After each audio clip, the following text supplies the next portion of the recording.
ಶ್ರೀ ಗುರು ಬಸವಲಿಂಗಾಯ ನಮಃ. ಜಗಜ್ಯೋತಿ ಕ್ರಾಂತಿ ಯೋಗಿ 12ನೇ ಶತಮಾನದ ಪ್ರಧಾನಮಂತ್ರಿ ಮಹಾತ್ಮ ಬಸವಣ್ಣನವರು ಸ್ಥಾಪಿಸಿದ ಅನುಭವ ಮಂಟಪದ ಶರಣರ ವಚನಗಳು ನಾವೆಲ್ಲರೂ ಓದೋಣ ಎಂದು ಹೇಳುತ್ತಾ, ಈಗ ಒಂದು ಬಸವಣ್ಣನವರ ವಚನ.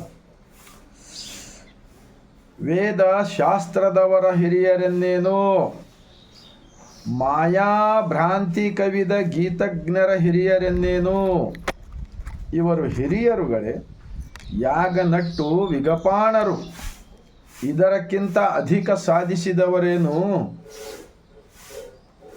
ಕಿರಿಯರೇ, ಇಂತು ವಿದ್ಯಾ ಗುಣ ಜ್ಞಾನ ಧರ್ಮ ಆಚಾರಶೀಲಗಳು ನಮ್ಮ ಕೂಡಲ ಸಂಗನ ಶರಣರು ಸಾಧಿಸಿದ ಸಾಧನೆಯನ್ನೇ ಸಾಧಿಸುವುದು.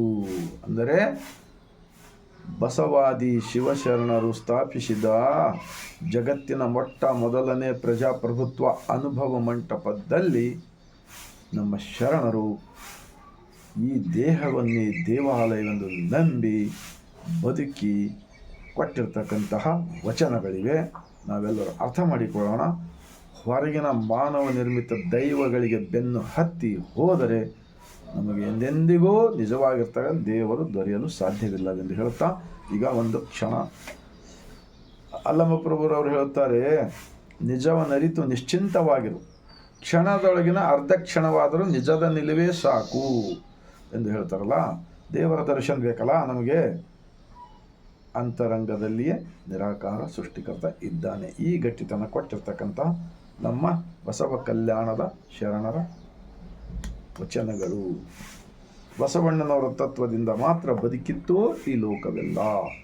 ಈಗ ನೋಡಿದ್ರಲ್ಲ, ಈಗ ಯಾವ ಥರ ಬದುಕ್ತಾ ಇದ್ದಾರೆ? ಮುಂಜಾನೆಯಿಂದ ಸಾಯಂಕಾಲದವರೆಗೆ ಹೊಡಿ ಬಡಿ ಕಡಿ, ಕೊಲೆ ಸುಲಿಗೆ ಮೋಸ ವಂಚನೆ ದರೋಡೆ, ಗುಡಿಗುಂಡಾರಗಳಲ್ಲಿ ಕಳ್ಳತನ, ಮೂರ್ತಿ ಕಳ್ಳತನ, ಎಲ್ಲ ಕಡೆ ಕಳ್ಳ ಕಳ್ಳ ಕಳ್ಳ.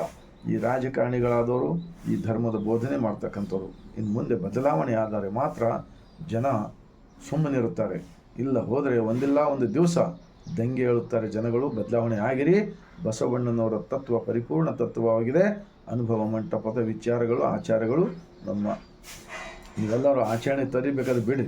ಆದರೆ ಅಪಪ್ರಚಾರ ಮಾಡುವುದು, ವಚನಗಳನ್ನು ತಿರುಚುವುದು, ಅರ್ಧ ವಚನ ಹೇಳಿ ಬಿಟ್ಟುಕೊಡುವುದು, ಮತ್ತೆ ಬೇರೆ ಬೇರೆ ಸ್ಟೋರಿ ಹೇಳೋದು ಮಾಡಬಾರದು ಎಂದು ಹೇಳುತ್ತಾ, ತಮ್ಮೆಲ್ಲರಿಗೂ ಹೃದಯಕ್ಕೆ ತಟ್ಟಿದೆ ಆದರೆ 150 ಕೋಟಿ ಭಾರತೀಯರಿಗೆ ಈ ವಚನದ ವಿಚಾರವನ್ನು ತಲುಪಿಸುವ ಕಾರ್ಯ ಮಾಡಿದ್ದೆ ಆದರೆ ನಿಜವಾಗಿರ್ತಕ್ಕಂತಹ ದೇಶಭಕ್ತರಾಗುತ್ತೇವೆ ಎಂದು ಹೇಳುತ್ತಾ ಮತ್ತೊಮ್ಮೆ ಸರ್ವರಿಗೂ ಶರಣ.